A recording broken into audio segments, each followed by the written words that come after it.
I didn't even call it. I just said he had a Roy. I'm gonna take it that you called it, man. No way.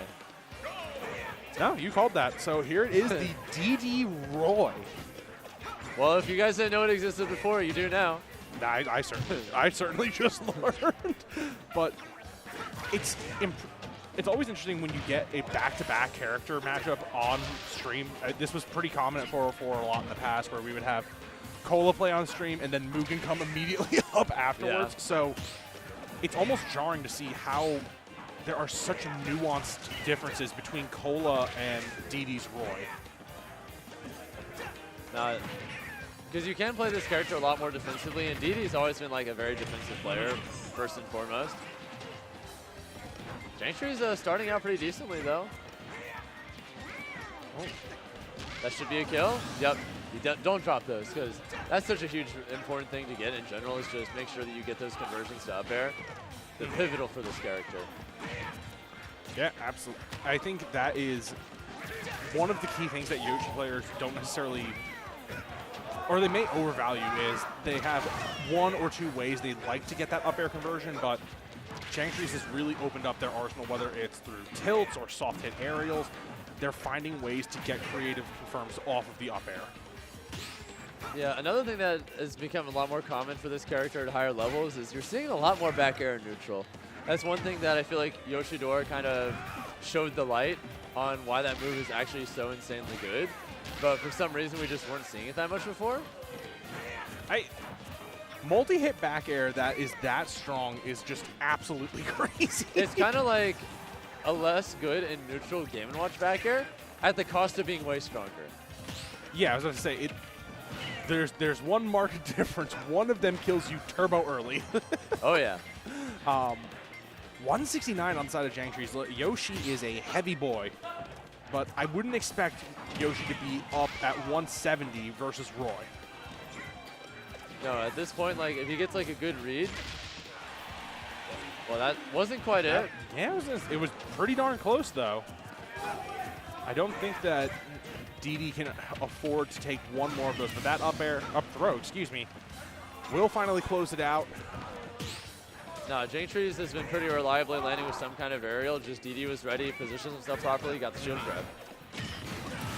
But he overextended there and died for it. JankTrees with a good lead on one of the favorites to win the tournament, without a doubt. And not just that, just doing a great job in a matchup that would seem pretty difficult for Yoshi, but great use of that back air earlier. You made that call out that it is a oppressive move and such a good string to convert off of it. JankTrees still pushing DDee, but has to find a way back to the ground. Uh-oh. Ooh. Do we have those? We do not. But, I mean, at the end of the day, it's extra damage, if nothing else. Oh, yeah. I mean, take it to the bank all day. Hold on. JankTrees is in a little bit of a weird spot. Makes it back. Closes it out. DDee trying to even it up. It's not impossible to win from this situation, but it is a little bit of a hill to climb, especially when you're trying to even up those percents. Yeah, right now, if you can get just like any random move in neutral into just any of his skill moves afterwards, I think he's fine. If you're JankTrees, though, this is a really important game to win. Just get some kind of advantage as an underdog is huge. DDee's bringing it back, though. DDee is finally doing the swordy thing where you're intercepting Yoshi in the air. But that is it. DDee. Oh, that was actually really good. Yeah, that was a great conversion on the side of JankTrees. So Yoshi pulling it back together. And do we see the abandonment of Roy, or? Yeah. There's no way you said no. What? Oh, okay. Are you serious? Okay. Let's go, DDee. It's not a character problem. It's a me problem. I'll fix this. For some reason, he's decided he wants to grind Roy. I don't know what's going on. I'm personally surprised you would make this kind of decision when there's a $1,500 pot bonus, but okay, sure. You got it. gonna make me look real foolish if he wins instead of going all Roy. I mean, color me surprised. After that game 1, I thought certainly we're seeing the Steve come out, but now this is like a different person. I respect the audacity to just let it go. Whatever happens, happens. Damn. It's because he wasn't able to get the strong hit. Even with bad DI, he was able to live that.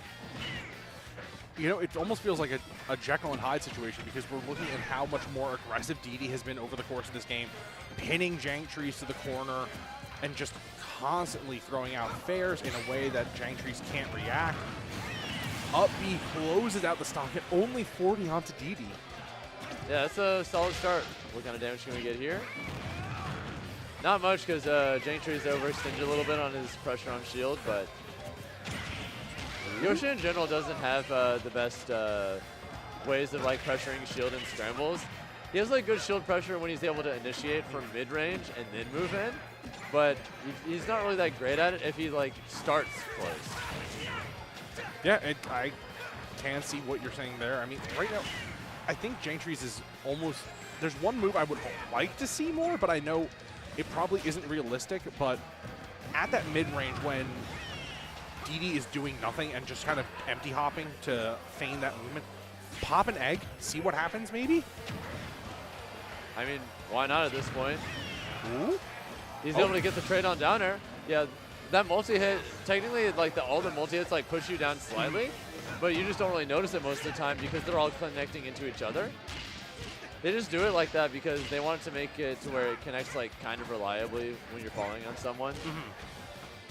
Yeah, that is, you know, ringing true from my end, but DDee closing out the stock again, 70% onto the Roy, so we're starting to get closer to those dangerous percents on where Yoshi can start going for those up air confirms. But you have to find a way to make it back to the ground first. Yeah, absolutely. Really good parry there. I like that he didn't try to press advantage either. He used the parry instead as just a way of getting enough frame advantage to then use that for positioning. Basically investing in the future. Yeah, parry into that is like investing in mutual funds. Instead of like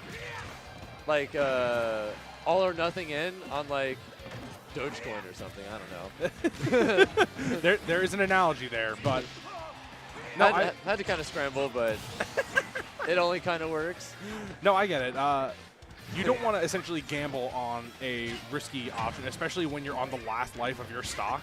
But now, just trying to find any way to get back to the stage. It looks like JankTrees has found their momentum. As I say that, of course, they take that back air, and DDee in a commanding position to try and close out this game. Uh-oh. He's got the damage. I like the read. We're trying to catch a... Oh, my God. Ooh. JankTrees? JankTrees? JankTrees.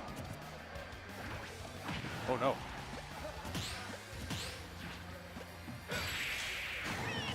Oh, that was really nice. Not gonna lie.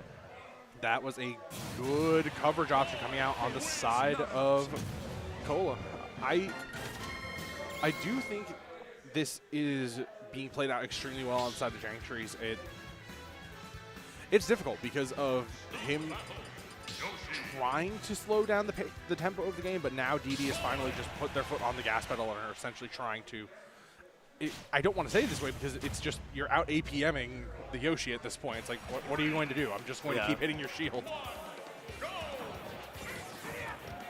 Either way, respect to DDee for staying Roy. I wonder if he's played the whole tournament with Roy so far. I do too. I didn't get here early enough to see the start of singles, but the Roy is looking very polished. A pretty good continuation so far. I don't believe he's been on stream a single time, or if he was, it had to have been like the very beginning of the day before I got here. Because I don't remember exactly when like the first pool started. All I know is I got here at like 4. And like some stuff had already happened by then, so I don't know if DDee's Bracco is at that time or not. Got it. If it was, maybe he was on stream. Yeah, and so far it's been a great stream. Oh, not enough yet to close out on the side of DDee, but JankTrees just really having trouble finding to get back to the ground. It feels like for the past part, it has been a disadvantaged spiral, but finally able to create a little bit of distance between him and DDee. Yeah, that's going to kill. Yep. Keep it simple. No need to mess around. Having that armor start up on an up B makes it really good for challenging certain kinds of moves too. You can kind of just use it as a call-out option and just stuff you would ordinarily have to worry about trading with. You can just decide, I'm actually not going to deal with that. I'm just going to beat it.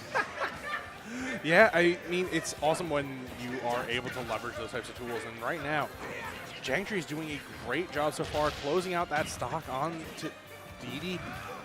We're evening this game up little by little. I just feel like JankTrees has been getting so much damage off of these small openings. And generally, it's been off of something like the back air, like you mentioned. Yeah, I like that approaching shield nair as well. It's just, even if like they block it, you're just going to be able to realistically just drift far enough away that they can't punish it anyway. The beauty of having the incredible aerial drift of Yoshi. You just create like so much safe pressure in lots of situations that a lot of other characters in the cast just can't. Yoshi's air drift is something completely that it takes a while to get used to, especially even when you're playing against each other. Ooh, good intercept there from DDee. But now is where you have to finally start continuing that extra credit and get as much damage as you can off of these falling up airs or landing nairs that we've seen him using to good effect.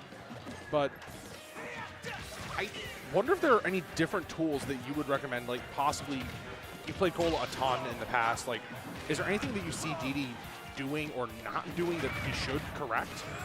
The main thing that sticks out to me is I feel like JankTrees isn't like going for enough neutral B mix-ups. Like even just like the occasional one, because for the most part, like DDee's kind of just shielding for free in a lot of these situations. Like he's respecting his pressure so much, and since JankTrees isn't like making him doubt it at all, he's able to kind of just get away with a lot of just general block strings, just wait it out, and once it's over, then he can just go back to playing neutral again without having to take too much of a risk. Got it. And I mean, right now it seems like DDee has finally started to figure this out.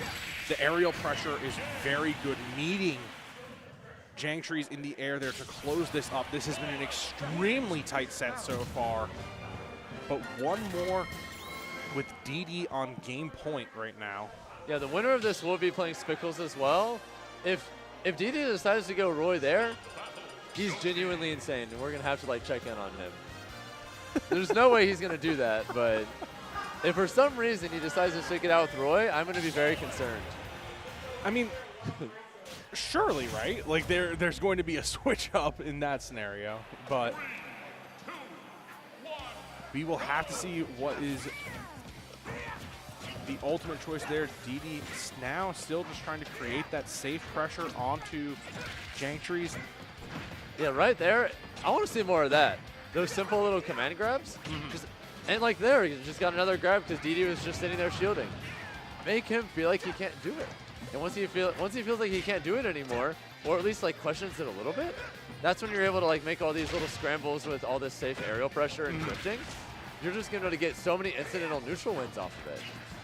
But first you have to just stop him from shielding. At least make him do it a little less.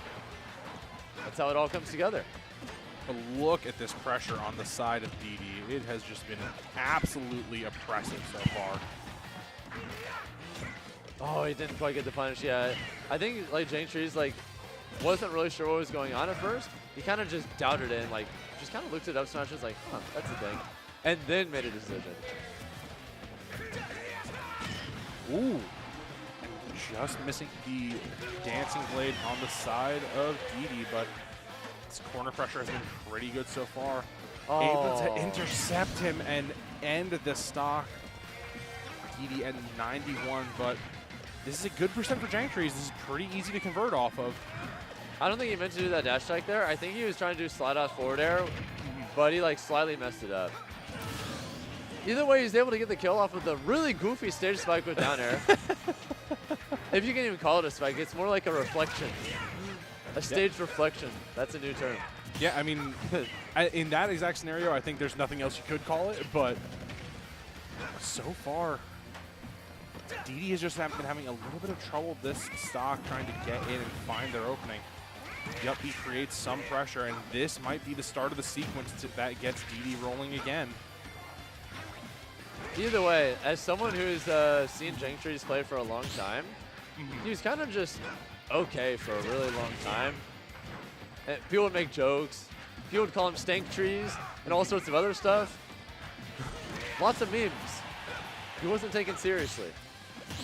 Look at him now. I mean, winners quarterfinals, $1,500 pot bonus tournament.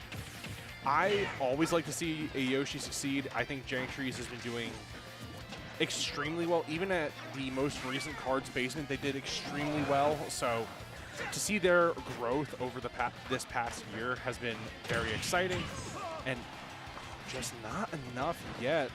No, it always warms my heart to see the next generation like really becoming that much fundamentally stronger. Makes me feel good inside. Well, I'm glad. Sometimes people aren't always like that, but ooh, okay, almost enough. Oh, I like the idea there, but it just didn't quite pan out. It goes for the reset, gets even more damage. 58 off of this clean opening. JankTrees still trying to find a way to close out this stock. The back air doesn't quite get it, but good coverage. Yeah, back air, so good. With good spacing and drifting, what do you realistically do about that? Other than just hold it and be like, okay, you did that, let's reset. You kind of just have to hold that mix. Or hold the complete lack of mix that you can create more specifically. It was the first thing I had to learn as a Belmont player. When my friend would hit Yoshi Nair on my shield, I was like, I can't upbeat that. I just have to be like, good job, and let you drift away and hope for the best. That's just how it is sometimes. Yeah. It's one of the things that makes this character very good. Another thing that makes Roy extremely good is their immense kill pressure, but this game is airtight right now. JankTrees trying to find a conversion, but DDee is sharking for those bears. It is anyone's game at this point. Oh my god, if you got that falling back here, that might have been F smash. Oh, that forward air is bold, but I like it. Fortune is hopefully trying to go into favor the Brave in this point, but 144 onto the side of JankTrees. DDee sharking out, not able to break through the armor on the double jump. But that will do it. Fair into up air. What a turnaround by JankTrees. No, he was down quite a bit too. Like, I went on that little tangent talking about how much he's improved. Like, oh man, look at you, good job, you got 3-1. But now it's game 5. Surprising me even more. What a sight. All right, DDee, it's game 5. What are you doing? There it is. Yeah, that checks out. Now the glove's off. Either way, the fact that it took that long for them to come off in the first place is a testament to his improvement. Yeah, I think that was a overall solid play on the side of JankTrees, but now you have to face an entirely different beast. In fact, there's 3 things that you have to start accounting for. Yeah. Where I think that's something a lot of people, or at least some Smashers, have trouble with, is they view PT as one unit and they don't think of each Pokemon as an individual matchup, where now you have to worry about the agility of Squirtle, the aerial oppression of Ivysaur, and then just Charizard being beat. Yeah, this matchup is actually 2.7 matchups. 2.7 matchups. Yeah, that's fair enough. Because neither of them are like entirely complete characters by themselves. It's 2.7. I like that. It is impressive to see overall, but DDee has just been doing such a good job of putting out these like safer hit boxes. Yeah, I really like the Charizard pick here as well. Just making sure that you're just able to get those, at least represent so many different kill moves. That's what Charizard is. He's just the bruiser.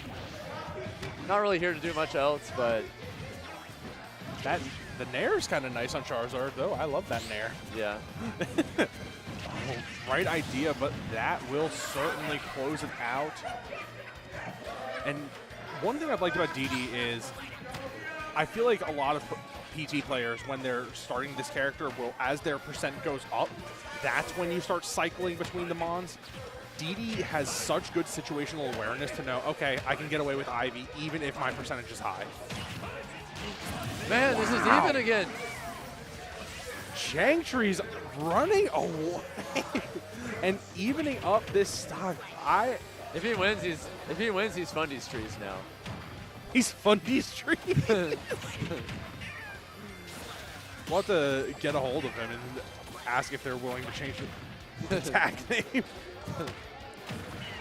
But I love this egg usage so far from JankTrees. Yeah, I really like these grabs from DDee too. Like, yep. They've always just been regular full send grabs just to gain space. He had a really good one last game to just get a huge advantage. He wasn't able to convert an edge guard, but just barely mistiming that back air and getting flipped by the Charizard. DDee knows that at this percent, likely anything can convert, but taking 63 for it doesn't feel awesome. No, this is so much closer than I ever thought it would be. No, this is incredibly close. Do not let the percentage stocks fool you. Ladies and gentlemen, this is airtight.